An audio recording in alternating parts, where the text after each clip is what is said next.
Depois do sucesso de 2023, vem aí o evento mais esperado do ano.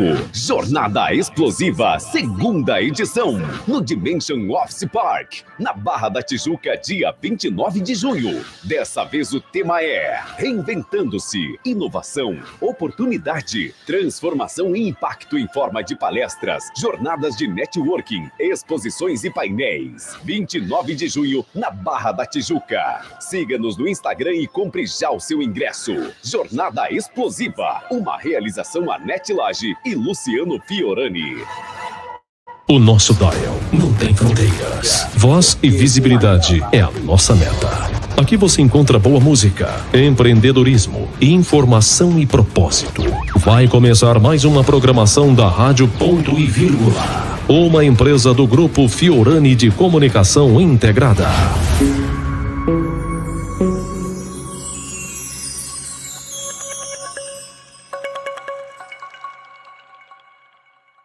O programa a seguir é uma produção independente e o seu conteúdo é de inteira responsabilidade de seus idealizadores, não necessariamente representando a opinião editorial da Rádio Ponto e Vírgula. A Rádio Ponto e Vírgula apresenta Doutor Ponto e Vírgula, descomplicando a sua saúde. Apresentação dos seus doutores favoritos: André Felipe Camelo, José Silveira.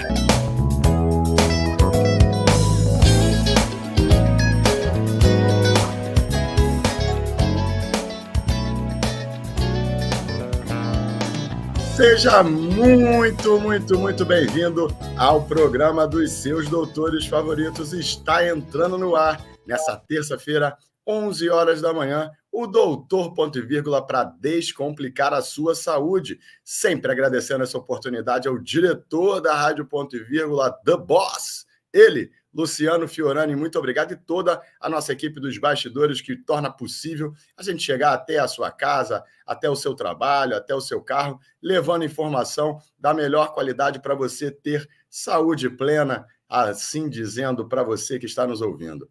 E também que está nos vendo, né? Está nos vendo através do YouTube. Então, você que está só nos ouvindo, pode assistir a gente através do YouTube. É só clicar lá no YouTube, através do Rádio Ponto e Vírgula, nosso canal, e vai poder ver a mim, Dr. José Silveira Passos, ele que, inclusive, chama agora o Papa da Análise Transacional, ele que é o gestor clínico do Instituto Faros, um dos maiores institutos de saúde mental do Rio de Janeiro, quiçá do Brasil. Seja muito bem-vindo, Doutor José Silveira Passos, para quem vai o seu bom dia especial. E aí temos convidada mais que especial hoje, doutor José Silveira. Opa, é um prazer imenso ter a doutora Mariana Pedra aqui conosco. O meu bom dia especial vai para o pessoal lá da Vila Betânia, em Porto Alegre, onde eu estarei sexta, sábado e domingo, ministrando um curso lá para uma galera lá. Então, meu bom dia especial vai para vocês em Porto Alegre, tá? Me espere aí que sexta-feira de manhãzinha estou chegando aí. E para os nossos ouvintes, né, sejam bem-vindos. Mais um episódio aí da nossa rádio, Ponto e Vírgula, orientada aí pelo The Boss, né? Luciano Fiorani. E o meu colega aí, doutor André Felipe Camelo, e agora as apresentações aí da doutora Mariana, fica com o anfitrião aí hoje, doutor André Felipe Camelo. Então, vamos embora.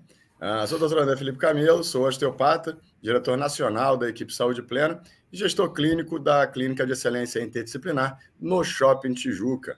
E tenho a honra aí, junto do doutor José Silveira, de receber ela, que é super conhecida aí no mundo da saúde mental, a psiquiatra, mas também homeopata. Então, ela vai explicar para a gente, conversar um pouco, né, sobre essa questão dos remédios tão falados, né, remédios dentro da psiquiatria, que tanto ajudam, mas que tanto também podem ser perigosos se não prescritos por um colega, e também falar um pouco sobre homeopatia, essa visão um pouco mais abrangente, mais holística, mais humanizada da saúde. Então, chamo para cá doutora Mariana Saavedra. Uma salva de palmas aí, doutor José Silveira. Palmas para ela. E aí, querida, seja muito bem-vinda ao Doutor Ponto e Vírgula. Sei que seu currículo é extenso, o que foi que eu esqueci?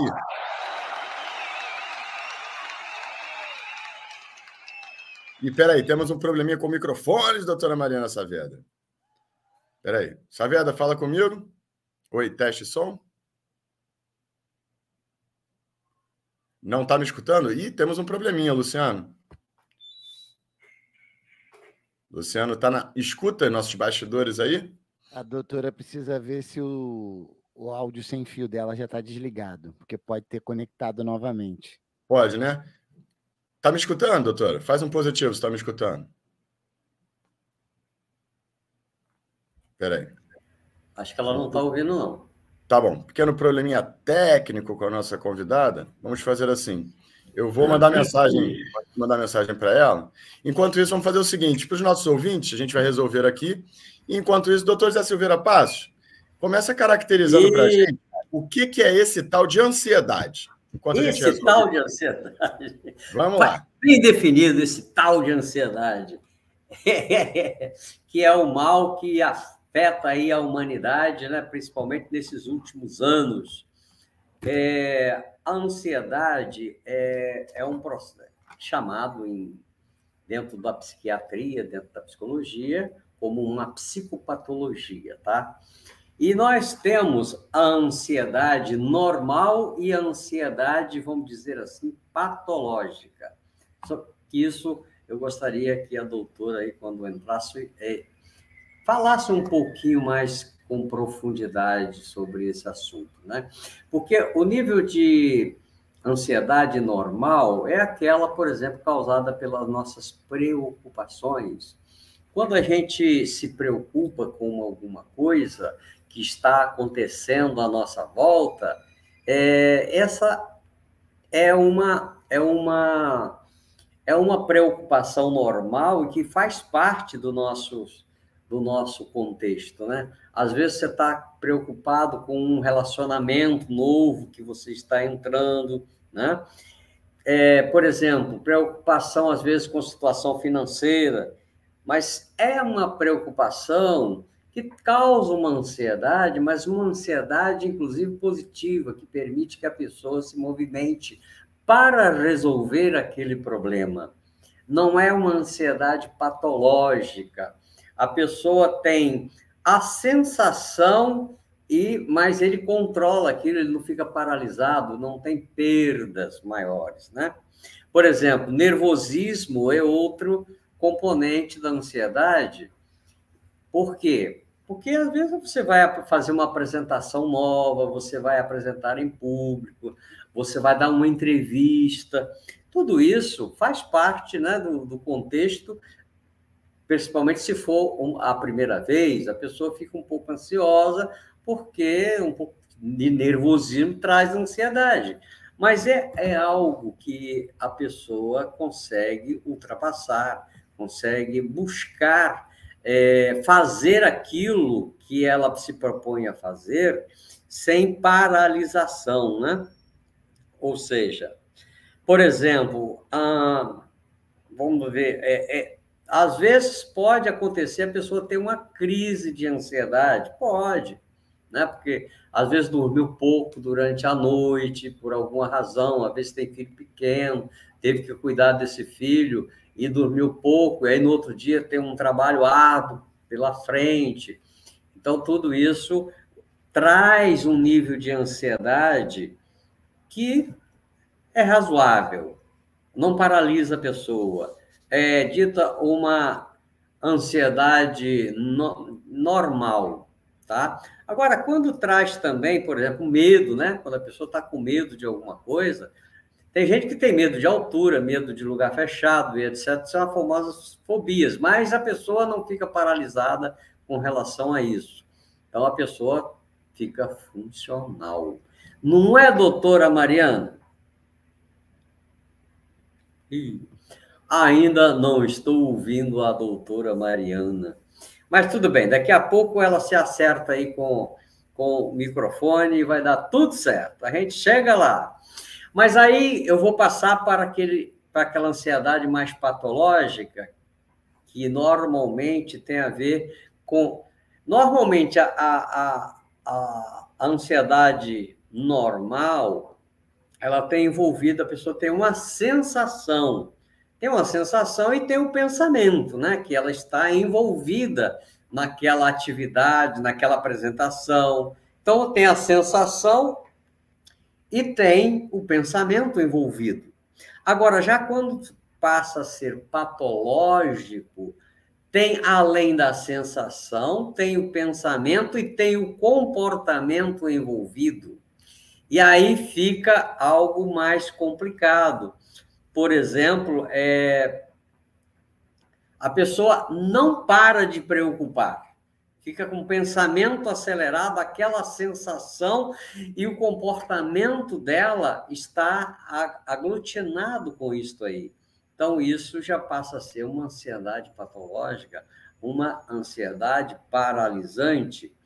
A pessoa, muitas das vezes, o foco fica baixo, a pessoa não consegue ter foco naquilo que ela quer fazer, naquilo que ela quer comunicar, naquele projeto. Uma das características da ansiedade patológica é a procrastinação. A pessoa passa a procrastinar, se deixar para depois, empurrar com a barriga. Isso é um sinal que está um processo de ansiedade bastante avolumado, que a pessoa está tendo perdas, né? Doutor Silveira. Opa! Será que agora fomos? Quem sabe faz ao vivo? Doutora, fala com a gente. Ela fica ali quietinha, a gente não sabe se foi, se resolveu, se não. Mas não resolveu, não. mas... Ainda não resolveu. E não desistimos nunca. Mas vai chegar lá. Vamos lá. Faz isso. Não tem entra problema. De novo. Desliga, liga de novo, sai, entra de novo. Mas voltando lá ao nosso papo. Deixa eu fazer uma pergunta aqui, aproveitar que pode falar. Estamos com esse tempinho, enquanto a doutora Mariana não vem.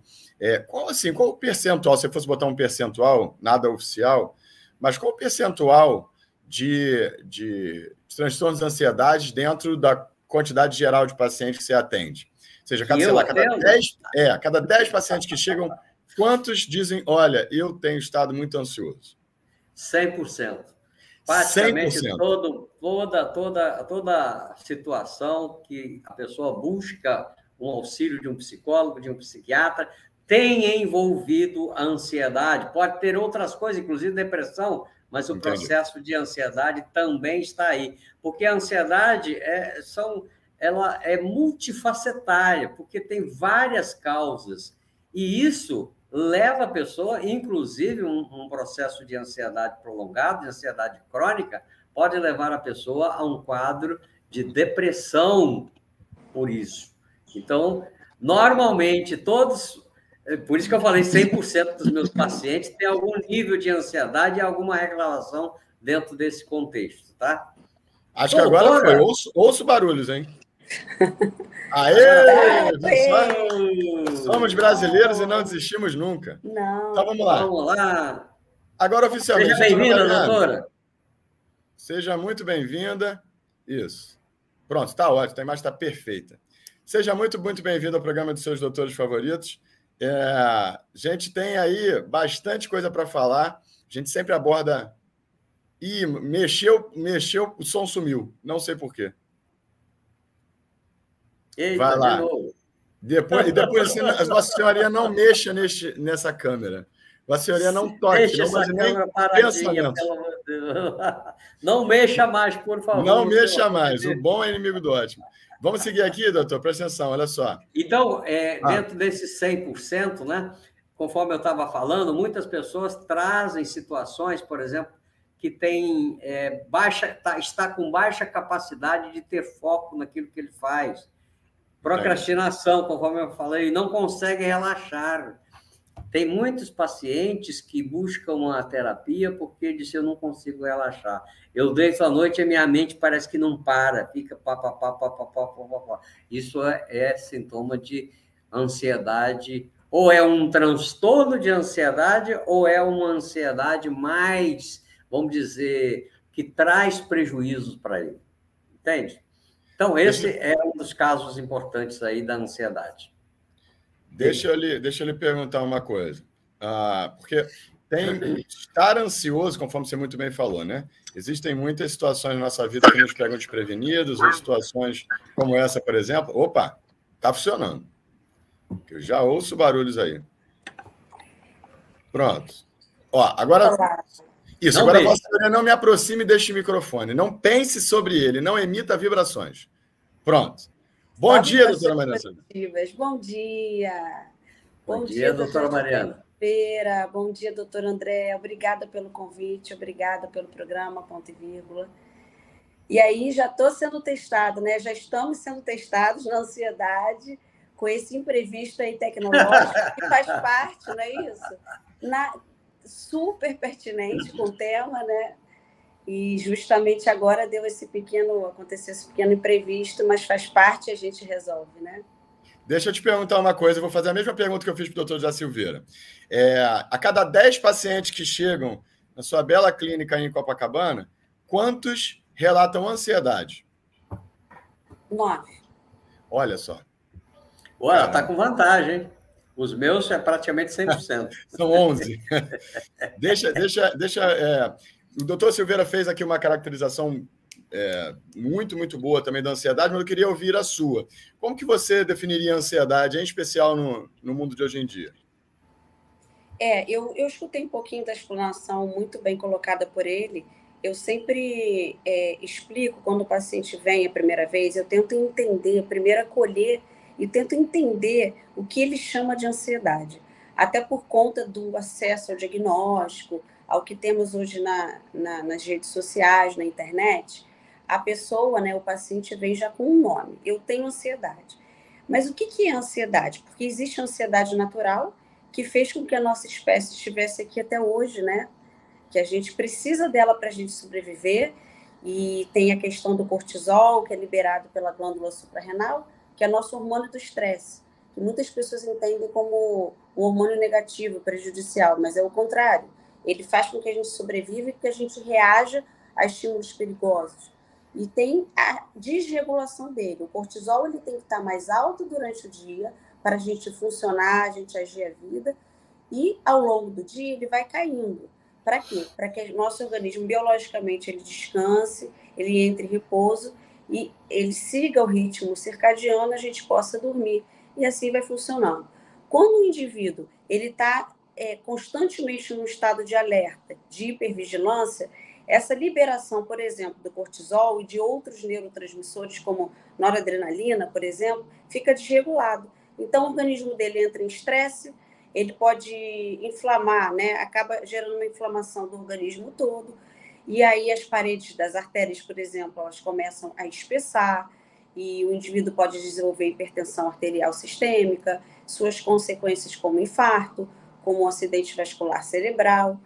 E já na ansiedade, isso é o transtorno de ansiedade. Na ansiedade, que é o que, como o doutor José Silveira colocou muito bem, ela compromete de forma global a vida do paciente.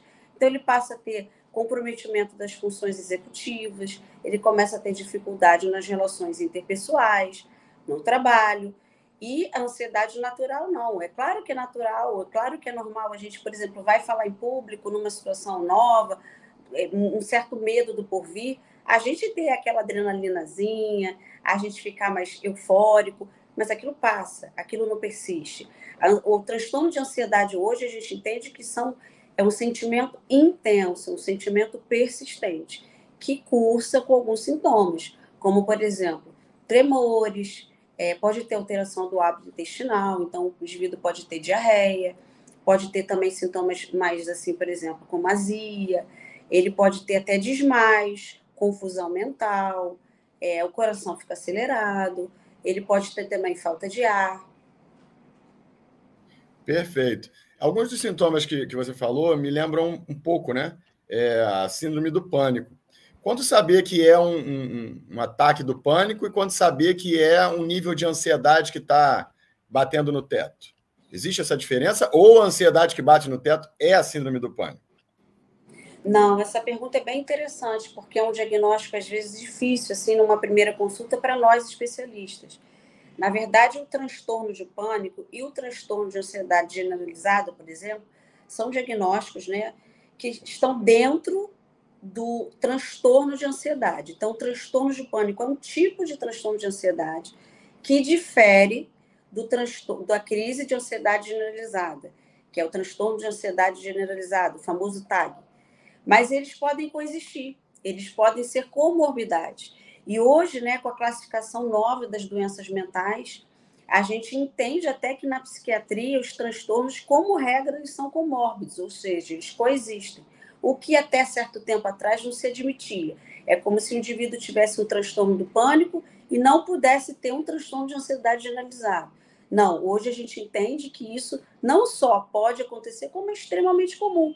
Como no paciente também, que tem transtorno de déficit de atenção, ele sofrer, que é muito comum, com transtorno de ansiedade generalizada, por exemplo. Também é muito comum com o transtorno bipolar do humor.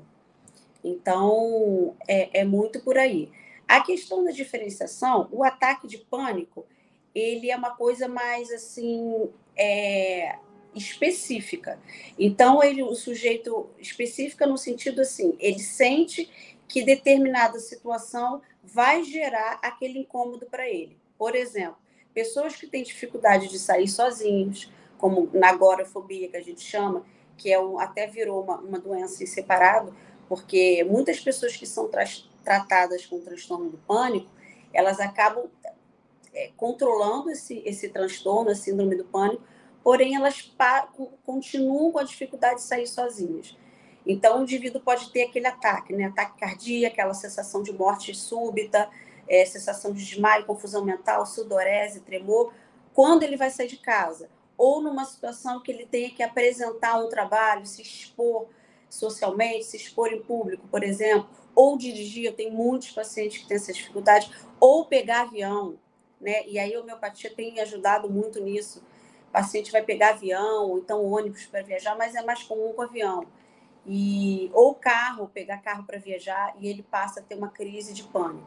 Na crise de ansiedade generalizada, ela vem de repente, não tem uma situação específica, e geralmente ela é precedida por pensamentos intensos de preocupação, né? Ele tem uma ansiedade antecipatória. E aí, de repente, vem aquela crise de ansiedade, que pode cursar com os mesmos sintomas do ataque de pânico, como, por exemplo, tremores, confusão mental, até desmaio, uma diarreia, sudorese, taquicardia, coração acelerado. Cefaleia é muito comum, né, doutor André?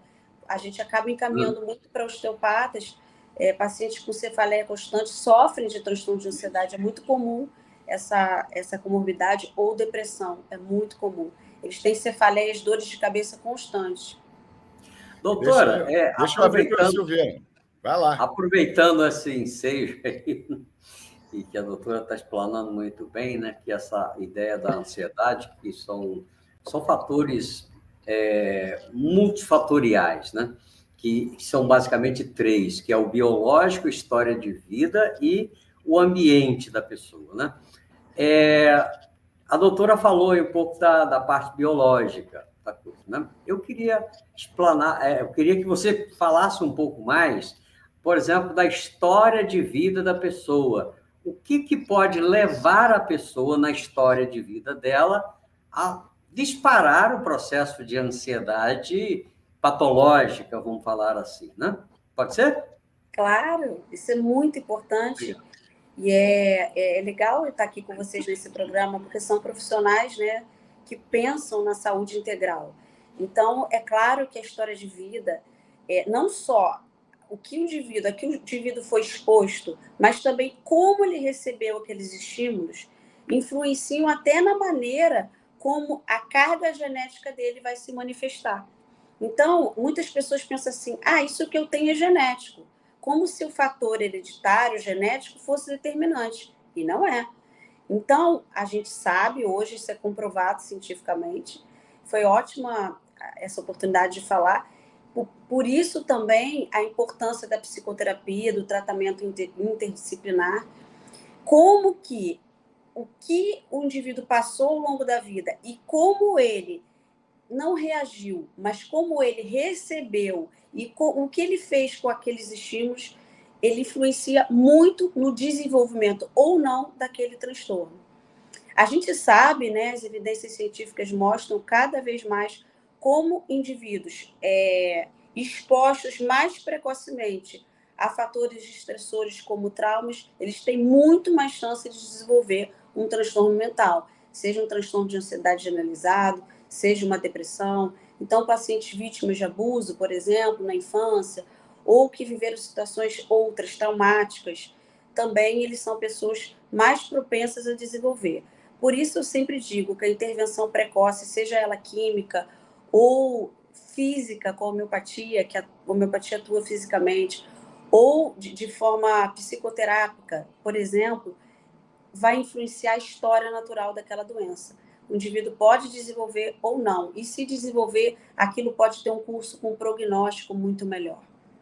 Muito bom. Sabe uma coisa que eu tenho observado, doutora, na história aí dos meus pacientes, que é muito comum a pessoa desenvolver um processo de ansiedade patológica devido a um modelo familiar, que muitas das vezes o modelo familiar já vem embutido esse processo, aquelas pessoas que estão sempre ansiosas, estão sempre estressadas, e a criança criada nesse meio, ela pega esse modelo e leva para a sua vida. Por exemplo, tem famílias que têm regras rígidas.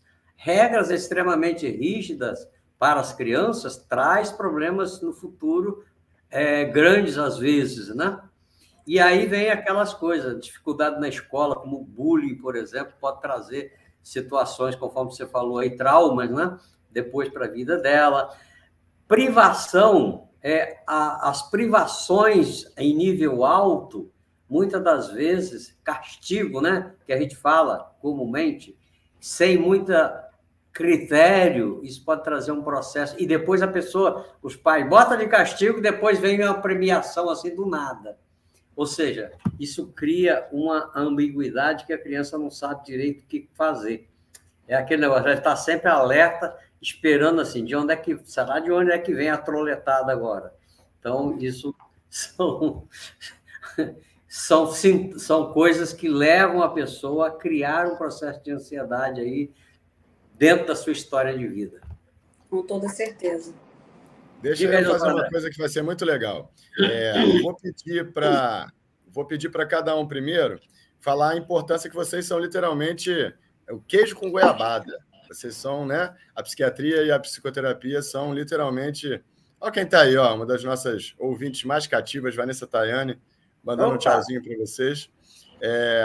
Então, queria para as pessoas entenderem melhor, em especial as pessoas que precisam, né, de um auxílio emocional, e quem é que não precisa nos tempos de hoje, mas queria que a doutora Mariana Saavedra explicasse um pouquinho sobre o que é a psiquiatria.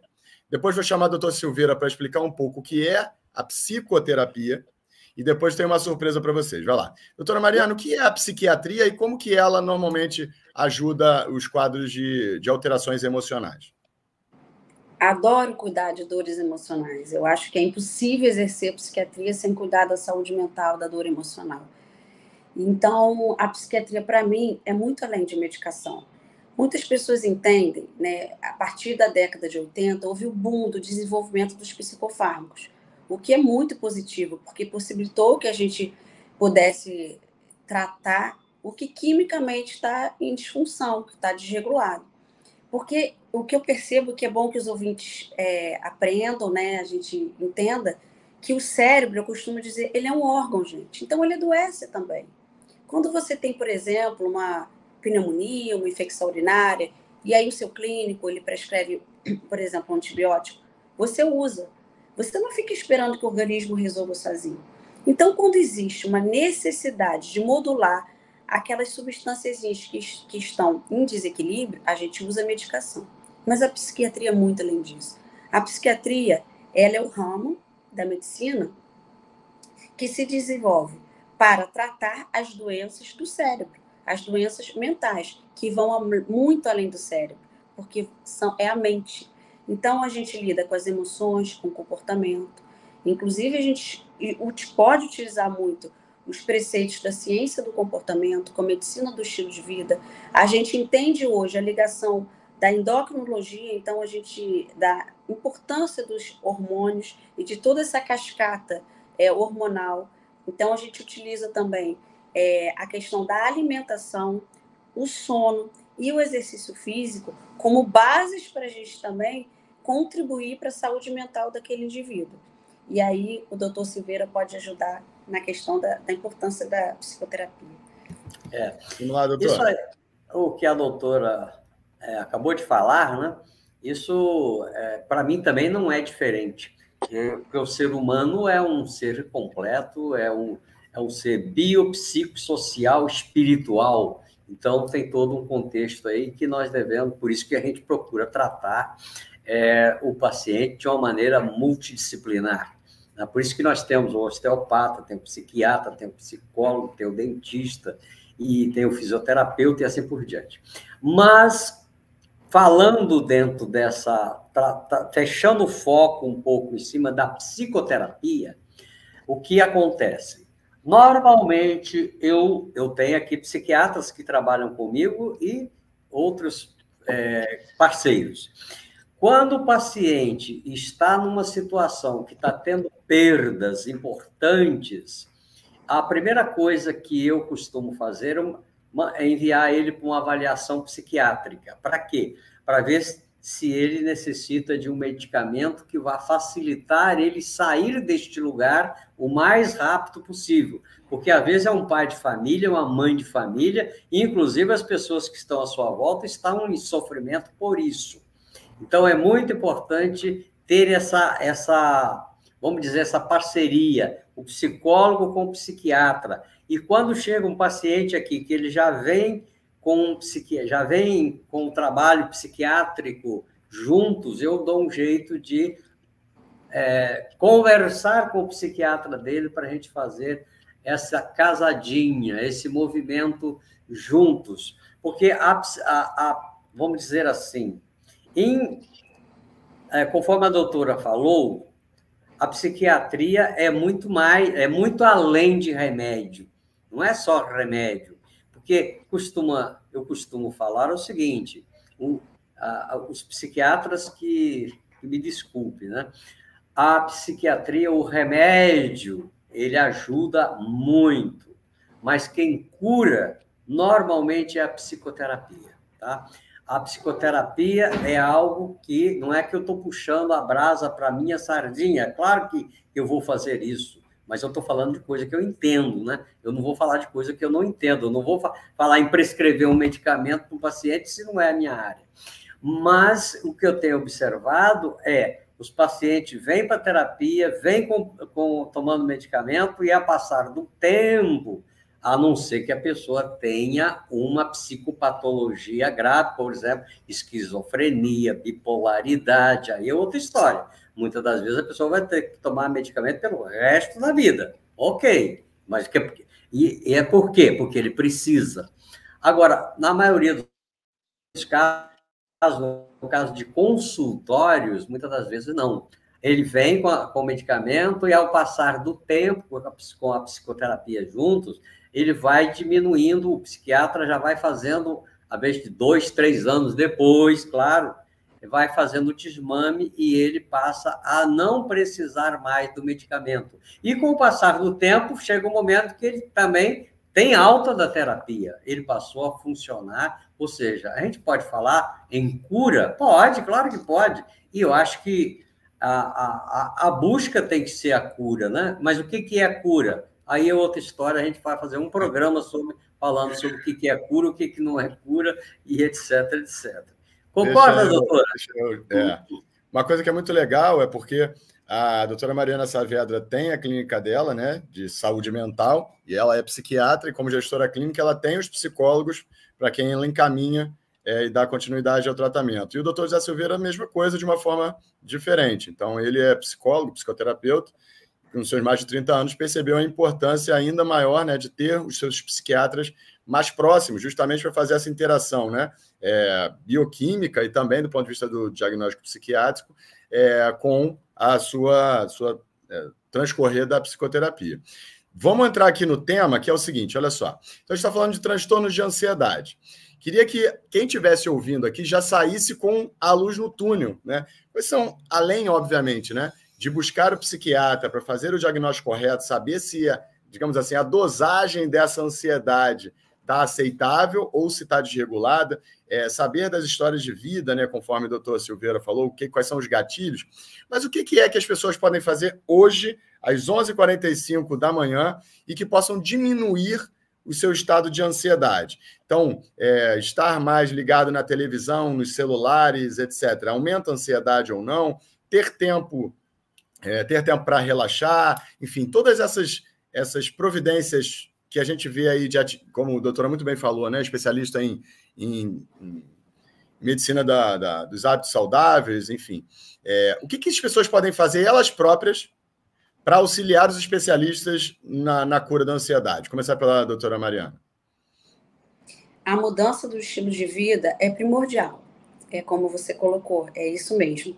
É a ciência do comportamento. Isso tudo não tem como andar separado, tem que andar junto na prescrição.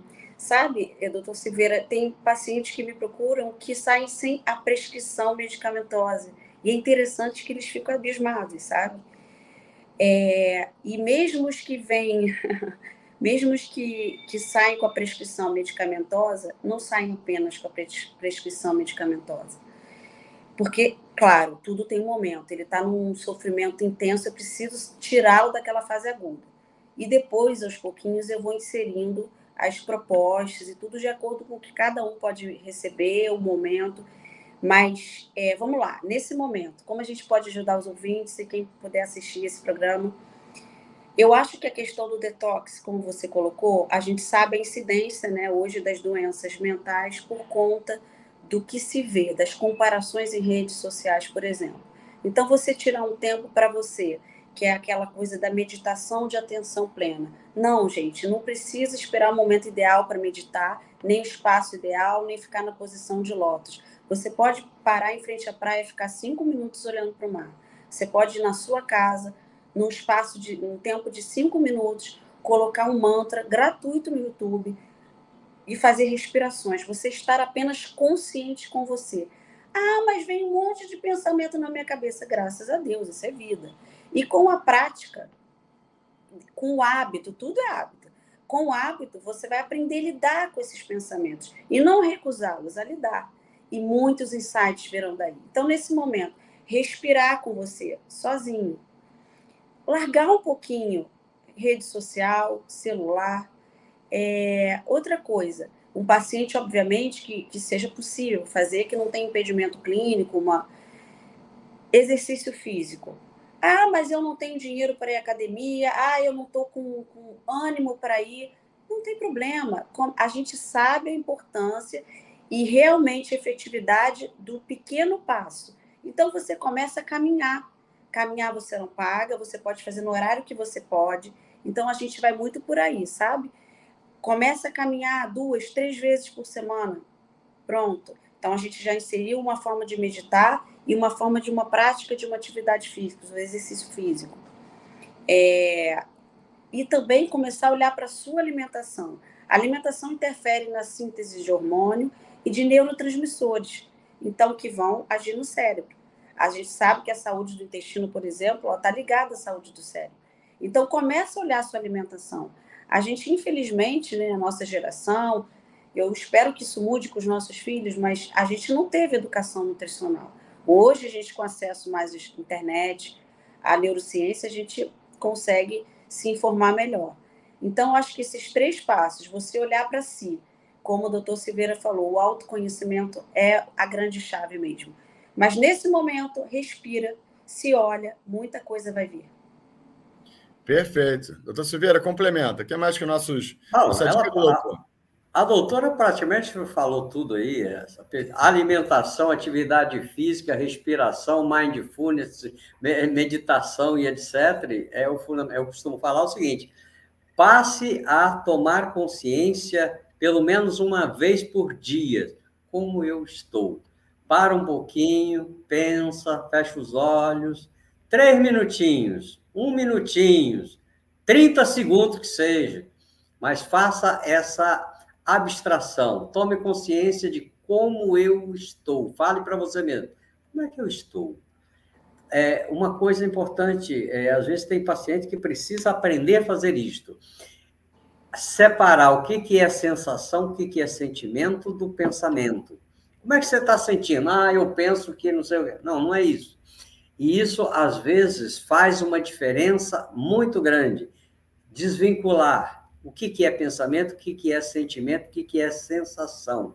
Tomar essa consciência é um passo muito importante para a saúde emocional e mental, viu? E é uma coisa simples, é uma coisa barata, é uma coisa que você não precisa pagar, é só você criar esse hábito, criar o hábito, que é um hábito bom. Essa é a minha dica, não sei se eu chamo isso de dica, sei lá, alguma coisa por aí. Doutor Silveira. Tá Vamos lá, bom. estamos chegando aí na reta final do programa, mas não posso deixar de perguntar, doutora, a quantidade, né, de pacientes que você já ajudou e já salvou com seu conhecimento farmacológico, né, ou seja, dos remédios que você disse que teve seu boom aí na década de 80, né, graças a Deus. Queria que você falasse um pouquinho sobre o efeito positivo desses remédios, né, mas também falasse e desse o alerta, porque tem muita gente tomando remédio aí por conta própria, né? Existe quase que um mercado negro aí das pílulazinhas da felicidade, seja lá o que for. Então, fala um pouquinho sobre isso, por favor. Excelente colocação, porque existe o mercado negro. E eu que estou no dia a dia com a questão das medicações, eu fico brava, sabe? Não com os pacientes, mas com esse tráfico que acontece. Porque você veja só, o paciente, ele começa um tratamento psiquiátrico, interrompe, é muito comum isso, né? Porque é difícil, quando o doutor Silveira falou da questão da emoção, do sentimento, muitas vezes, até numa primeira consulta, o paciente chega e fala assim, eu tenho ansiedade, eu tenho depressão, mas quando você indaga, eu tento entrar, mas o que você sente? Eu não quero saber o nome, eu quero saber o que você sente, não o nome de doença. Eu quero saber do seu sofrimento, como que é a ansiedade para você, ele não consegue falar. Então, você vê, é difícil, às vezes, a pessoa chegar ao psiquiatra e ela entender que ela está sofrendo de um transtorno psiquiátrico. Começa, interrompe, não vou entrar nem nos motivos, e aí ela consegue a medicação na farmácia.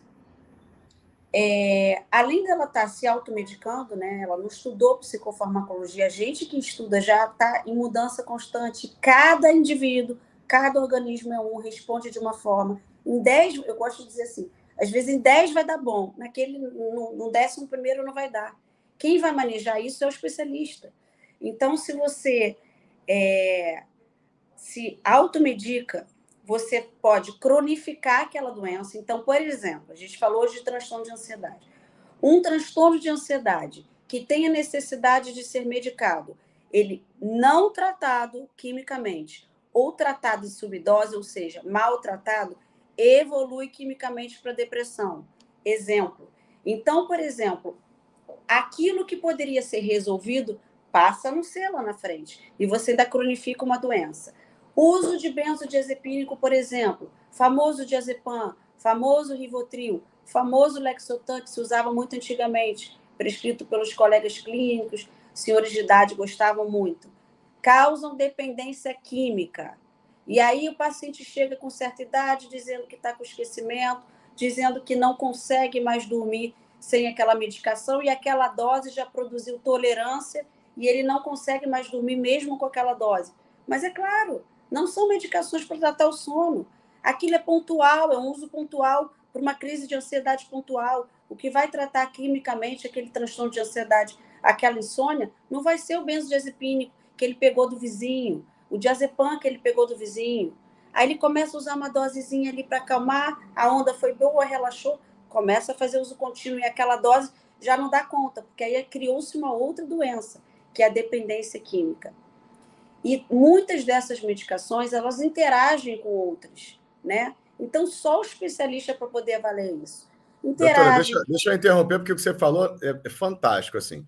Então, a pessoa que usa a medicação por conta própria, e ela acaba ficando dependente daquela medicação, porque ela não sabe a dosagem, ela não sabe o período que tem que usar, ela não sabe a meia-vida que aquilo está no corpo e no cérebro dela. Ela usando o medicamento de forma errada, ela cria um outro problema, que é a dependência química. E depois, para tirar aquele remédio, é um problema. Você pode novamente falar sobre isso? Posso, sim. Eu já, como psiquiatra da Prefeitura de Duque de Caxias, o município, eu muito tempo fiz também, eu também sou professora universitária da Faculdade de Medicina lá, grupos de benzodiazepínicos, que é para alertar a população, conscientizar sobre o uso correto das medicações.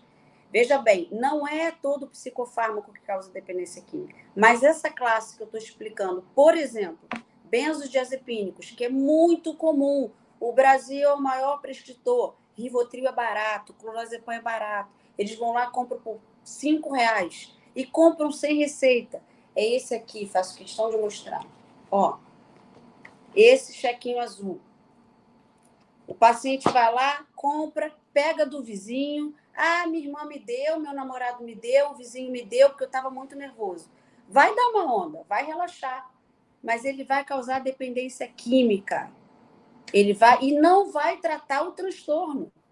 Então, você vai cronificar a sua doença, que não está sendo tratada adequadamente, e ainda vai causar uma outra doença, que é dependência química, fora o que pode acontecer com o tempo. Eu estou falando dessa classe de medicação, por exemplo, que vende como água no Brasil. Aí o Brasil é um país feliz. Então, a gente tem que mudar conscientizar para modificar essa cultura. Então, ele pode causar também confusão mental. Em alguns pacientes, efeito rebote, ele fica mais agitado do que calmo. Esquecimento. Em paciente que faz uso de álcool com esse tipo de medicação, como automedicação, não estou falando acompanhando com o médico. Automedicação, ele pode ter, doutor André, aí você entra muito para ajudar. Depressão respiratória. Eu estava num Réveillon, na Avenida Atlântica, numa festa de família. Uma pessoa passou mal, quando eu fui investigar, ele tinha tomado uísque com alprazolam. Começou a entrar em insuficiência respiratória. Entendeu? Fora esses aqui, ó.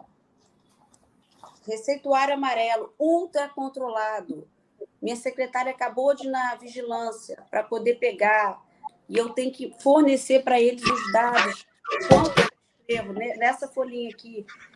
As pessoas, os estudantes de medicina estão usando isso. Para quê? Pessoas que querem estudar para concurso público, porque acham que vai turbinar o cérebro.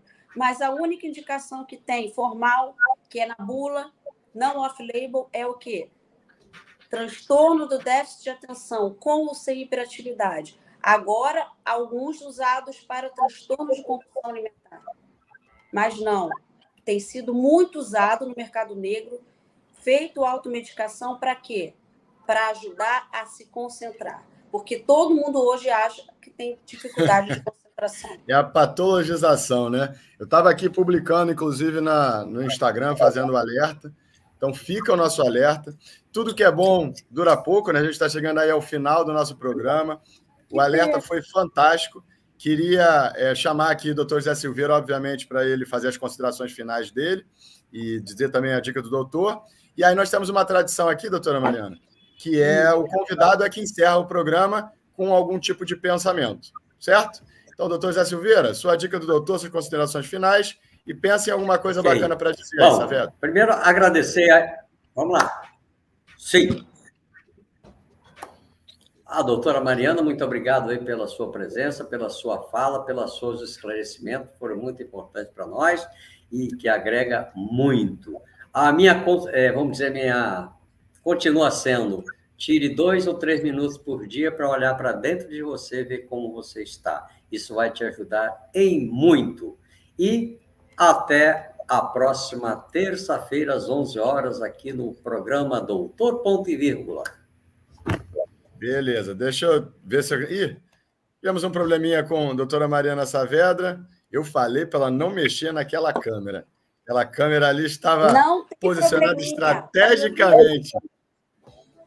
O feito que vem antes do perfeito. Doutora, podemos te ouvir. Então, fala para a gente um pensamento para a gente encerrar o programa com chave de ouro. Sim, estou voltando aqui um minutinho. Espera aí. Meu Deus, espera aí. Eu vou. Doutora, não dá para esperar. Fala. A gente está te ouvindo. Então, tudo bem. Então, vamos lá. Repetindo padrões, você terá um longo passado pela frente. É isso. Quero agradecer a oportunidade, à rádio, ao convite de vocês e muito obrigada. Foi um grande prazer. Nós que agradecemos. Deu um show de simpatia, um show de conhecimento e um show de uma psiquiatria muito, muito diferente. Muito, muito obrigado pela sua presença. E na terça-feira que vem, nós estaremos de volta. Olha ela aí também de volta. Terça-feira que vem, 11 horas da manhã, com os seus doutores favoritos. Doutor Ponto e Vírgula, descomplicando a sua saúde. Até a semana que vem. Valeu!